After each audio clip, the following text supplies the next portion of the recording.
beliau pernah mengalami bingung puting anak babynya. Jadi beliau baru lahiran, terus qadarullah anaknya waktu itu.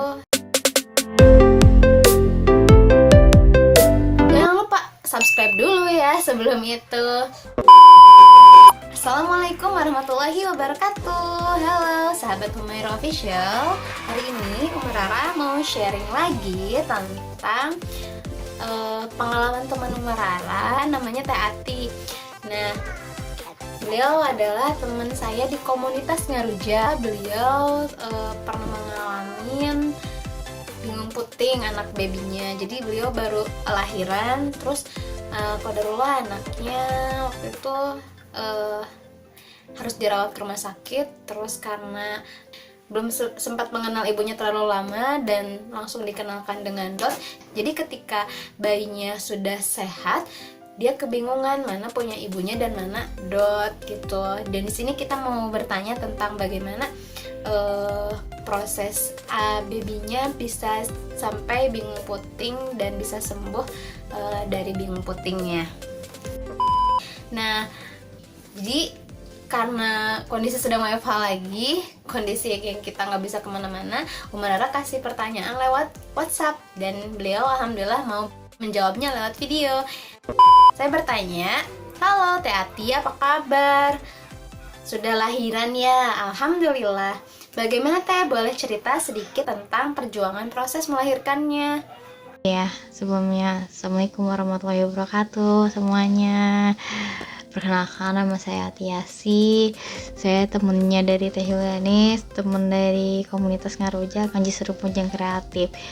Dan pada kesempatan kali ini aku ingin sharing ya, pastinya ngobrol-ngobrol seru aja sih tentang pengalaman kemarin saya lahiran gitu di puskesmas. Terus dedenya masuk rumah sakit, terus tahu-taunya aku nggak bisa menyusui langsung. Nah, nanti akan dibahas di sini. Dan terima kasih loh Teh udah mau sharing bareng aku. Karena musim wabah pandemi COVID-19 ini, sehingga kita nggak bisa berkoleksi barang.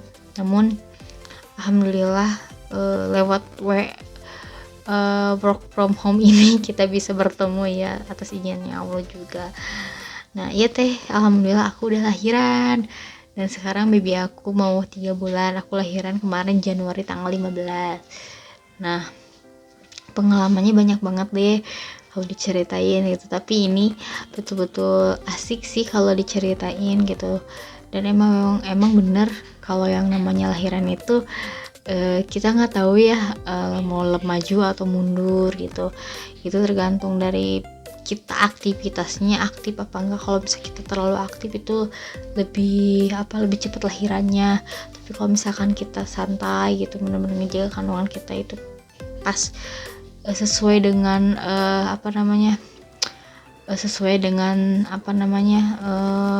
HPL gitu, seperti itu. Dan HPL aku itu adalah akhir Januari atau awal Februari, dan aku lahir dari 2 minggu lagi, lebih awal 2 minggu gitu. Karena seharinya itu aku tuh bener-bener jalan ke kampus, naik tangga turun tangga, bayangin UPI gitu.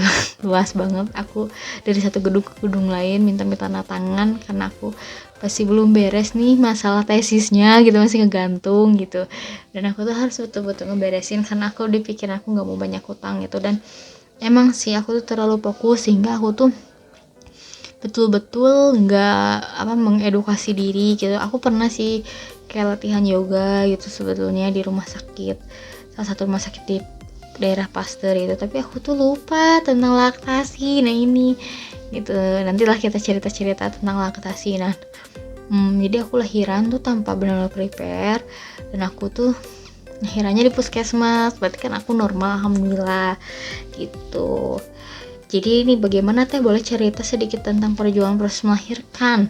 Ya, proses melahirkan aku tuh bilang kilat karena tengah malam tuh setelah aku dari kampus capek banget, tapi aku nggak berasa karena tekad aku pengen ngeberesin gitu. Dan aku tuh sakit tuh nggak dirasa kayaknya gitu, happy aja gitu. Karena sudah di kampus tuh aku tuh langsung makan banyak dan tidur pulas. Pas malamnya aku aku tuh kayak bener-bener kayak maaf ya gitu ya, ngompol gitu. Dan aku nyangka kan aku terlalu capek gitu, jadi ternyata itu tuh air ketuban guys gitu. Dan aku tuh nggak ngerti itu tuh air ketuban. Ya udah deh, aku tuh betul-betul gak nyadar gitu. Terus aku tuh sempat nyuci, dan aku jam 10 tuh mau ke kampus lagi. Bayangin, udah kemarin ke kampus, mau ke kampus lagi itu bener-bener matiin diri. Dan ternyata adik aku tuh udah yakin mau ke kampus dengan kayak gitu, karena udah nyinyir aku tuh mules kontrak ini mungkin kontraksi awal. Aku pikir ternyata setelah setengah jalan di kampus kan aku ditemenin nih sama temen.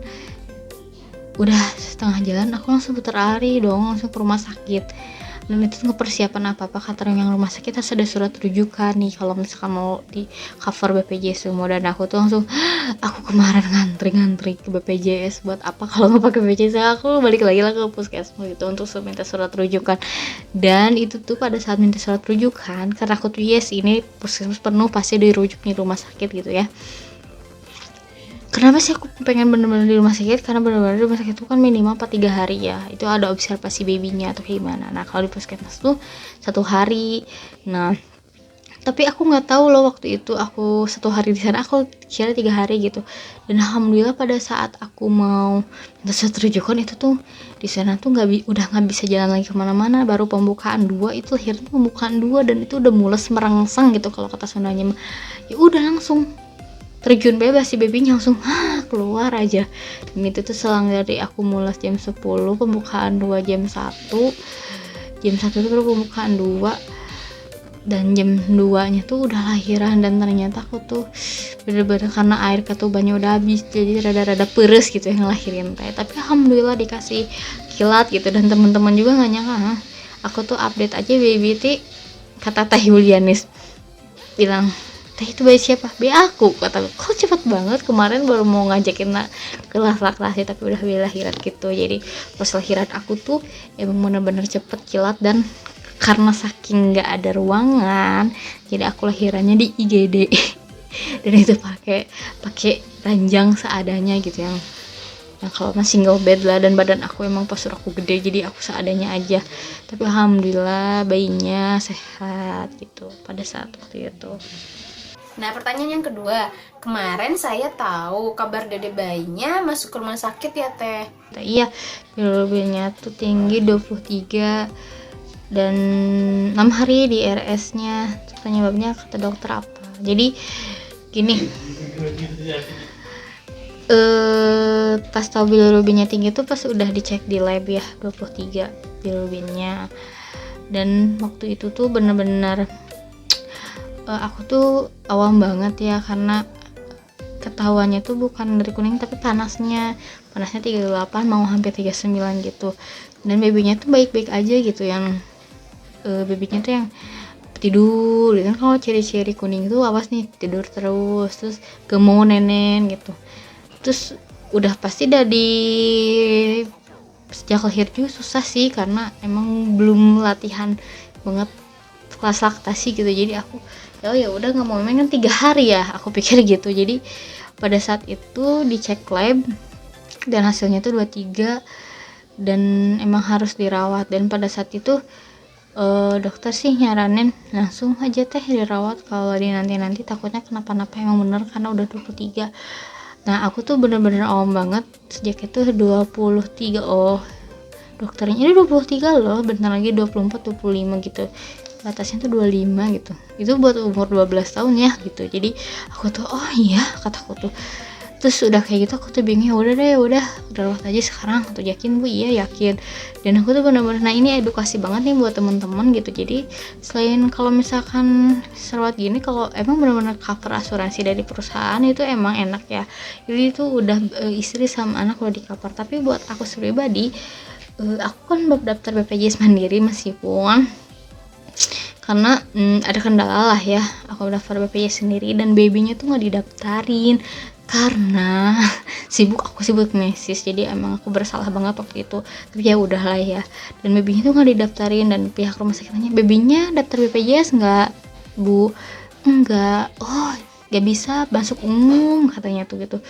nggak di cover BPJS. Iya, jadi karena anak ibu sakit, bilirubinnya tinggi, pakai double lampu dan per malamnya segini. Aku langsung hah gitu. Bisa bu, bisa gratis atau bisa murah asal di rumah sakit pemerintah, dan itu dibuatin BPJS langsung di sana.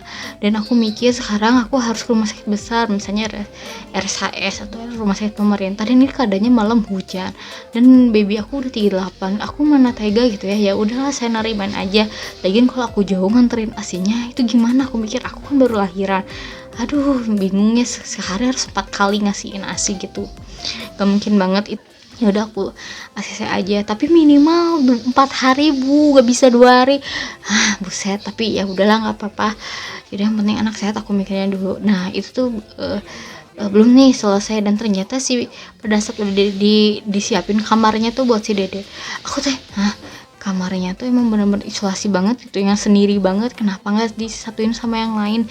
Ini kan buat levelnya tinggi. Kalau levelnya tinggi kan lampunya 2, ini harus dipisah soalnya peralatannya yang di sini. Jadi bener, iya Allah terharu banget, bibi aku sendirian dong dibanding baby lain kan ada. Bibi aku diisolasi sendiri, mana diinfus lagi pakai. Terus udah kayak gitu, maaf bu, satu lagi kata dokternya, katanya harus pakai obat albumin, dan itu harus pesan sendiri, dan itu harus beli sendiri. Aku tuh bingung, albumin belinya di mana sekarang? Ya ini pesan aja, tapi nanti rumah sakitnya pesan dulu. Ya bu, ini obatnya agak mahal, katanya hampir di atas 1. Ternyata pihak rumah sakit mau nyariin, dan aku tuh emang ya ampun, kata aku tuh ini obat bener-bener lah asli, tapi asal anak aku sembuh ya gitu. Dan ternyata obatnya tuh cuma dipakai 12 cc, dan obat itu manjur namanya albumin gitu. Itu tuh protein buat anak.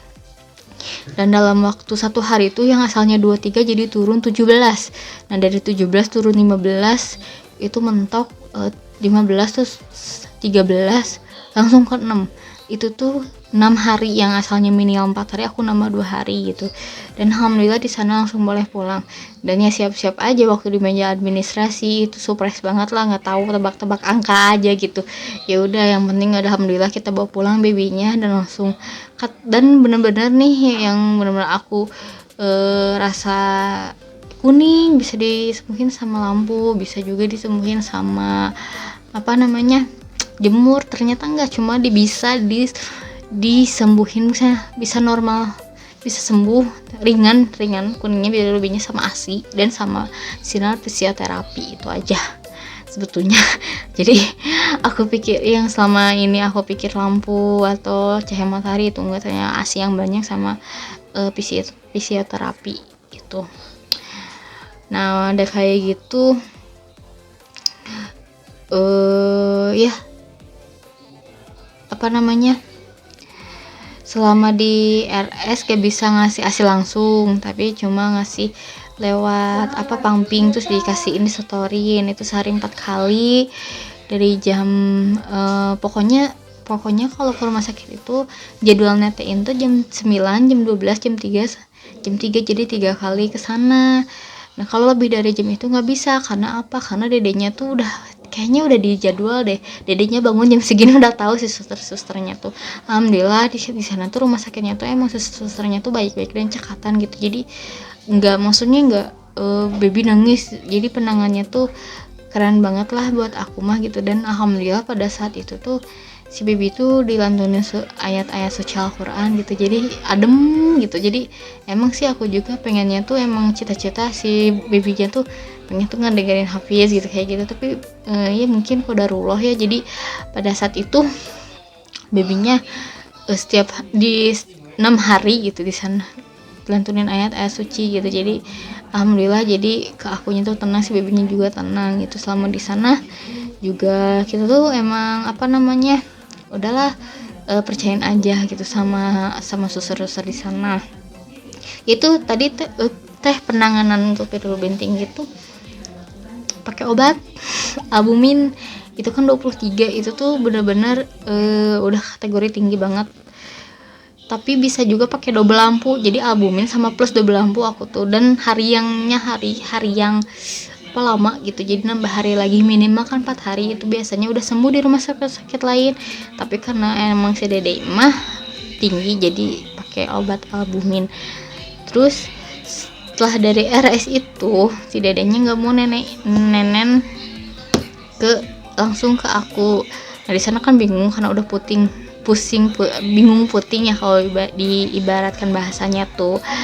Jadi aku tuh emang betul-betul gak diedukasi banget, bukan gak diedukasi, jadi emang kurang edukasi, kurang aku mencari, kurang ikro, kurang baca gitu. Jadi akunya emang gimana ya, keburu panik membuat si asinya tuh kering gitu. Jadi wah, stres gitu. Nah waktu itu tuh aku tuh update status dan teteh yang ngebales status aku, ayo teh coba kesini. Dan ternyata aku melalui teteh Yulianis ini dipertemukan sama Suster Ari dari komunitas dari ini ya, dari Salma, dari Yayasan Askar Ramadan itu. Ketemu sama Suster Ari, alhamdulillah itu nggak jauh nggak lama-lama gitu. Aku isi formulirnya, langsung datang Suster Arinya ke rumah. Dan alhamdulillah cuma 1 hari itu diedukasi, dipijat, bahkan nggak dipijat. Itu bener-bener kalau aku kan mikirnya kenapa sih ASI harus dikasih, aku mikirnya biar anaknya strong juga gitu. Terus aku mikirnya biar irit dia pakai support kan. Itu emang ASI itu bagus gitu. Jadi ternyata sama Suster Ari tuh kenapa sih ini sih, kalau ibaratnya dalam kuliah itu konsep dasar dari menyusui itu apa, ternyata konsep dasar itu semua ada dalam Al-Quran gitu. Kewajiban ASI itu ada di surat apa gitu, aku lupa ya, banyak banget. Jadi benar-benar mengedukasi banget. Jadi yang namanya ASI ya kewajiban seorang perempuan gitu ngasih. Kalau misalkan kalau kita nggak ngasih ASI itu udah lalai, karena kan hukum balasannya surga gitu bagi yang orang yang ngasih. Terus diterangin lah kita teh jangan supaya sehat atau aja, tapi ingat itu perintah Allah gitu. Ngasih ASI itu perintah Allah. Jadi kalau diibaratkan kalau ada wanita yang kerja atau kayak gimana, kita kan nggak tahu ya, itu mah hak prerogatif dari sendiri. Tapi kalau aku lebih milih nggak kerja gitu, ngasih ASI 2 tahun full gitu. Dan waktu itu pernah ngasih ASI tapi lewat dot gitu. Yang penting kan ngasih ASI, tapi itu bener-bener kalau bahasa Sunda ripuh banget. Dan itu bener-bener capek pakai dot dari pumping, terus kasihin ke dot, terus dikasihin ke anaknya. Dan menurut aku dulu itu ya udahlah sama aja, tapi itu beda, bondingnya nggak dapat, attachmentnya nggak dapat. Jadi lebih baik ASI langsung gitu.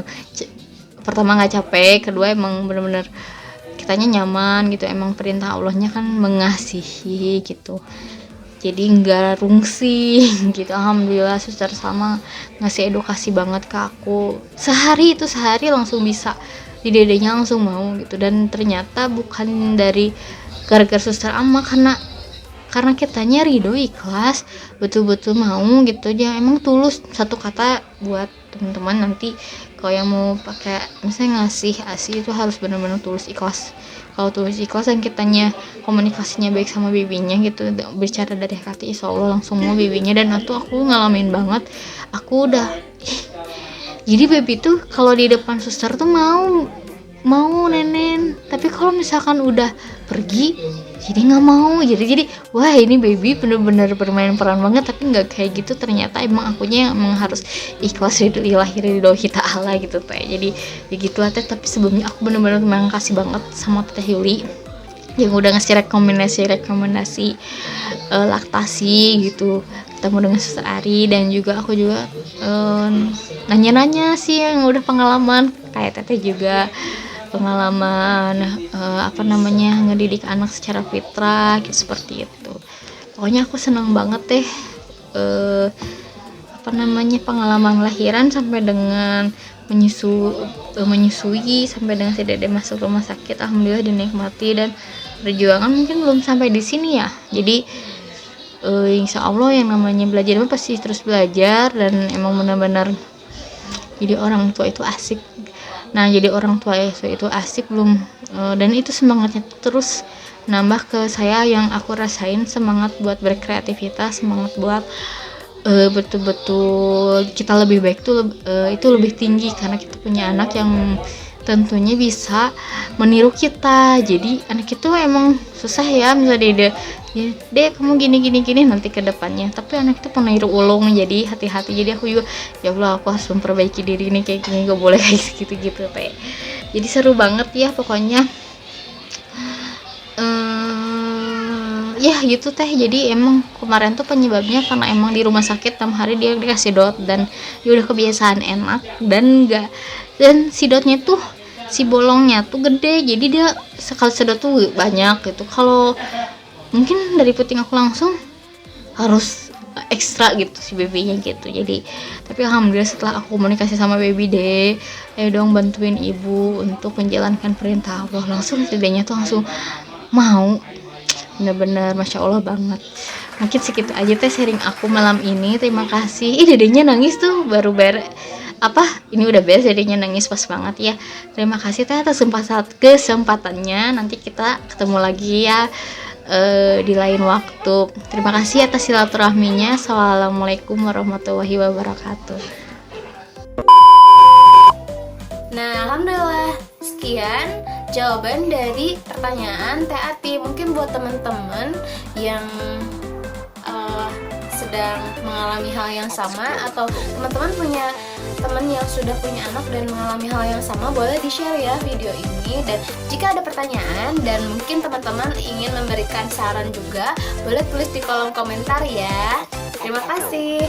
Semoga bermanfaat. Jika kalian suka, silakan klik tombol like, komen, dan share. Jangan lupa subscribe dulu ya sebelum itu.